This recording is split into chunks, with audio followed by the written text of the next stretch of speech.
Sabi ni Jesus Christ sa mga apostol, sa Gawa chapter 1, sabi ni Jesus Christ, nagsalita pa si Jesus sa aklat ng Gawa, sa chapter 1. Sabi ni Jesus Christ, wag muna kayong aalis dito. Antayin niyo muna yung pagbaba ng banal na espiritu bago kayo umalis. Kasi yung banal na espiritu magbibigay sa inyo ng kapangyarihan at kakayanan ng inyong mga sasabihin. Pag-akyat ni Jesus Christ sa langit, bumaba ang banal na espiritu, napuspos sila at nagsalita sila ng iba't ibang wika.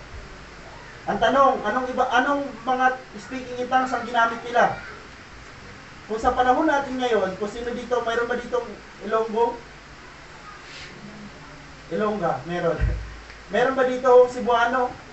Kung napuspos ang mga apostol sa panahon natin ngayon, ang sasalitain nila, Masbateño, Ilonggo, Cebuano, Waray, yun ang sasalitain nila. It means nauunawaan. Ang speaking in tongues ay dapat nauunawaan. Dalawa ho ang uri ng speaking in tongues. Yung nauunawaan at yung isa ho, Diyos lang ang nakakalam. Okay? So anong speaking in tongues ang ginagamit mo? Pastor, yung Diyos lang ang nakakalam. Kaya mas gamitin mo siya sa panahon na kayo lang ng Diyos ang nag-uusap. Okay po ba? Pero pag nandito ka sa pulpito at hindi ko sinasabi wag, pero sikapin mo na hindi ka nag-i-speak in tongues. Alam niyo ba yung English na to? Hindi ko rin to gusto. Na mga Tagalog ang audience pero naging English speaking in tongues na rin yun. Kaya pinapaliwanag sa Tagalog. Okay?